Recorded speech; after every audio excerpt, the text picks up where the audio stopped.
Bonjour tout le monde, je m'appelle William Johnson, courtier immobilier avec Royal LePage Humania. Royal LePage prévoit une croissance à 2 chiffres pour l'année qui s'en vient, pour 2022. C'est pas autant qu'on va avoir eu dans les dernières années, mais selon les prévisions de Royal LePage, le prix de l'agrégat d'une maison au Canada devrait croître de 10,5% d'une année sur l'autre pour atteindre 859 700 au quatrième trimestre du 2022. Le prix médian d'une maison unifamiliée détachée devrait pour sa part augmenter de 11% pour atteindre 918 000, tandis que celui d'une copropriété devrait croître de 8% pour atteindre 594 000.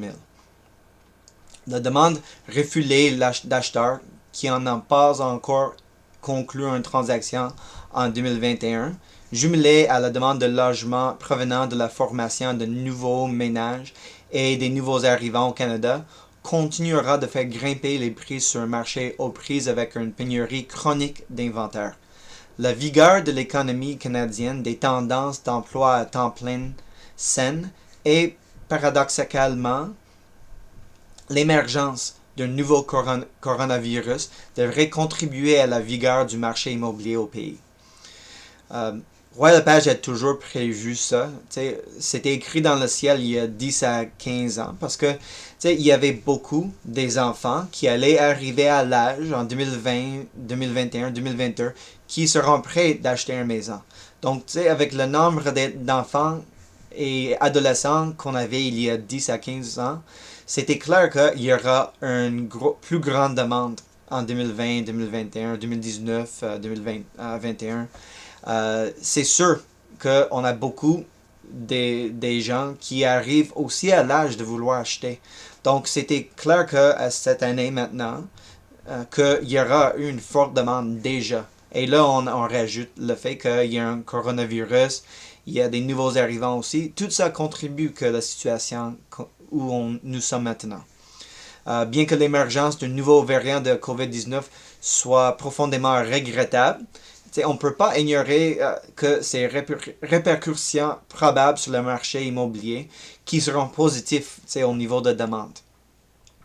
C'est difficile à imaginer que la Banque du Canada entamera son inévitable campagne visant à freiner l'inflation sur la mise en place de taux d'intérêt plus élevés, tandis qu'il reste temps à apprendre sur Omicron sur fond de retour à la hausse des cas.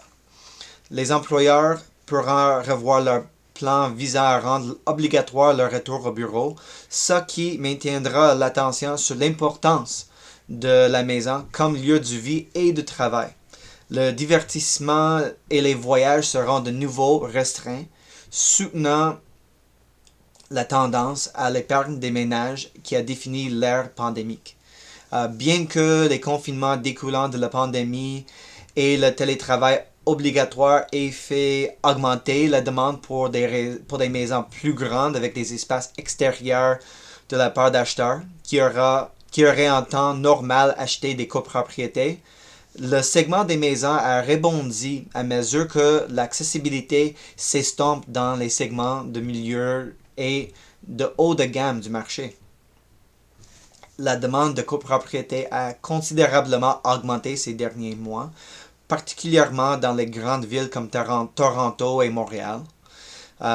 L'écart entre la hausse des prix des copropriétés et celle des maisons détachées se rétrécit. Cette tendance se poursuivra en 2022. Alors que les acheteurs qui font leur entrée sur le marché sont écartés par les prix trop élevés des segments immobiliers les plus coûteux, tandis que la renaissance du nouveau de centre-ville se poursuit. Les jeunes professionnels et ceux qui cherchent des milieux de divertissement dynamiques gravitent généralement vers le mode de vie de la ville. Pour plus sur les tendances au sujet des 9 principaux marchés du Canada, vous pouvez lire le communiqué du presse de Royal LePage. Si vous voulez discuter les achats pour l'investissement, l'achat pour votre première maison ou bien pour vendre votre maison que vous avez présentement, vous pouvez m'appeler au 514-464-7297. Merci beaucoup et bonne journée.